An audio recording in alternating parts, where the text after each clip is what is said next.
Guys, it's your favorite federal informant. Listen, you guys, I am on vacation, but I wanted to pop in and talk about this thing that's going on. I know you guys heard about it. A lot of people have questions. I wanted to come and address it. If you guys don't know, Diddy told the defense and the prosecution that he wants them both to turn in similar cases like Diddy's, okay? And by similar, it means you got convicted of one or two things of the Mann Act and you had no criminal priors. Now, a lot of the Diddy goons, the Diddy idiots were like, ooh, Diddy gonna walk? He ain't even been doing jail time. To which I said, okay, stop, okay. Diddy might have beat Rico, and it was a crushing blow to victims, to women, to anybody that doesn't stand with abuse, right? Did he beat Rico? But there's more to that story, but let's stick on topic. And apparently the jury said, we don't care what happened with Jane and Cassie, but because you were their boyfriend or their man, I guess you own them and you can and do no what you longer want. has a However, the voice one who will thing that pursue kept coming up justice that for a her lot of people accusation. overlooked was that he was convicted As of the on two taken against major Diddy, sex crimes. no The Mann expansion Acts, of the they are investigation, major no federal isolation crimes, okay? orders, And I did no some equipment research. I talked to access, my legal people, no and I took suspension of notes, attorney so, communication. whenever I take notes, this is going to be good,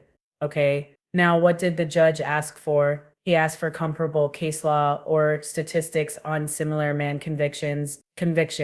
Now, first of all, this request is not unusual, but it is never neutral. It usually signals one or two things. One, that the judge is exploring options to justify a lighter sentence or release, especially if they're asking about parole eligibility, probation, or sentencing ranges. Two, the judge is building a case for why Diddy should not get leniency. By establishing how others were treated in similar cases, they could argue that letting Diddy off lightly would be inconsistent or unjustified. So the big question, all right, I'm actually being texted like Tesa. So the big question is what context the judge asks us in. And the thing is, if we look at the Diddy case, this is where things get tricky. The judges already denied bail and called Diddy violent. He read him to filth. The judge was not happy, okay, and said his community ties made him more dangerous, not less. So it's going to be hard for Diddy to rebrand himself. The judge also has letters from multiple victims who explicitly said he's a threat and allegedly wielded violence as a means of control.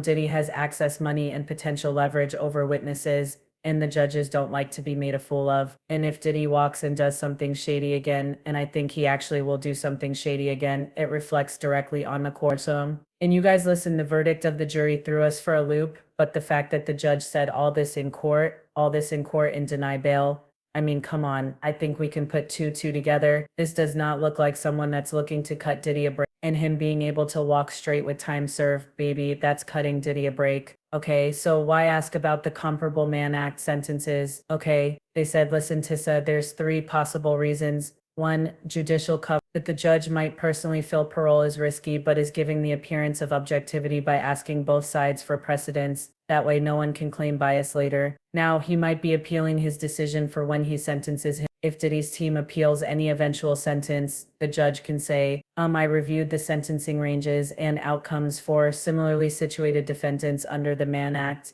and the sentence falls squarely within that range. Or the judge also might be testing boundaries. Maybe the judge is trying to find out how lenient or harsh they can go without being reversed. They could be considering probation in theory, but still leaning towards prison unless Diddy's team provides extraordinary mitigating evidence. Now let's talk about that mitigating evidence. Remember when I told you guys that Diddy's team, I believe, are trying to shut up any content creators that are still criminal with them. And they feel like if they shut down the content creators, then they can start on this rebrand. Think about it. You shut us up by July, August, September, and then you got a little bit of October to get this Mother Teresa Hail Mary that they think is going to wipe Diddy's record clean. Unfortunately, a lot of evidence that the jury wasn't shown, a lot of witness statements and affidavit that the jury didn't see. The judge is privy to all that, and all that is going into his decision. Okay, so again, I actually said, but do you really think there is any type of risk of Diddy walking with just parole? I said no, but I had to take it to the people that actually practice law,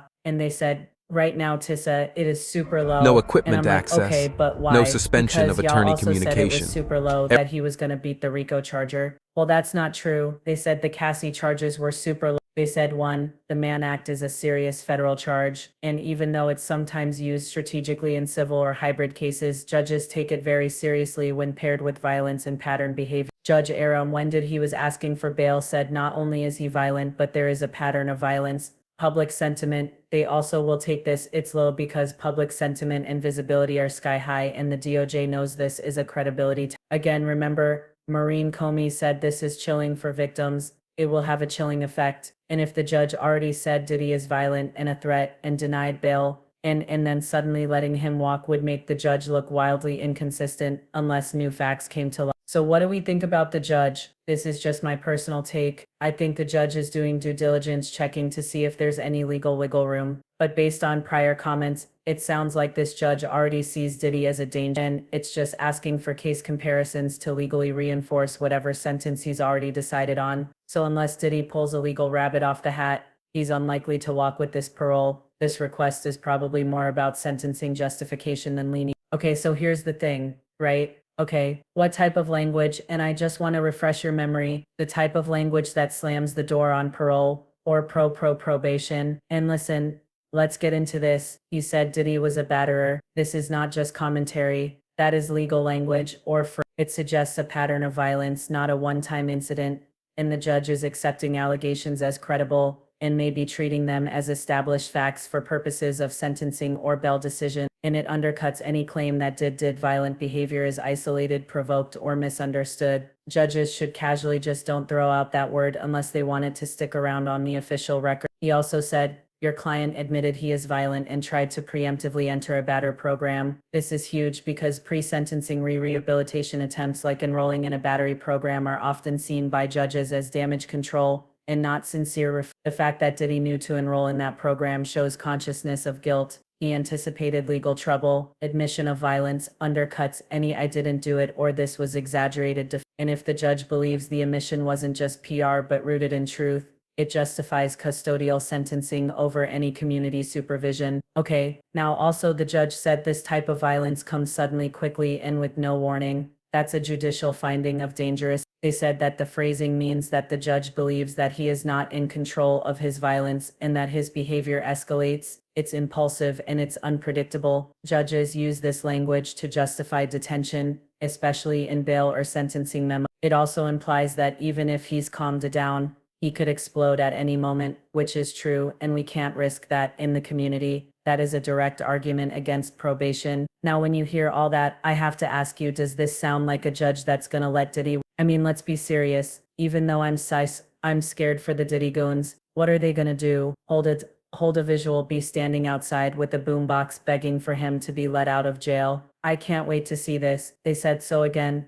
I don't think it does, or actually absolutely not. If anything, a judge is building a sentencing record that says even if this man has money, power, and influence, he is violent, he is dangerous, and he is incapable of safely existing in the community. He tried to game the system with a batter program. He admitted what he did, and I'm not playing along. Again, these statements make it legally and politically almost impossible for the judge to grant parole without massive backlash or risk if Diddy reoffends or contacts a victim after release. It's on the court. This isn't a judge looking for an excuse to show mercy. It's a judge locking in a narrative of violence, manipulation, and danger. Any future sentencing or probation denial can be backed by this exact language. So unless something drastic changes, probation or parole is extremely unlikely. You're watching a legal system slowly setting the foundation for a multi-year custodial sentence. Present, or at the very and no least, longer strictly has a monitored. voice who will Okay, pursue justice strictly- for her strictly accusation. monitored,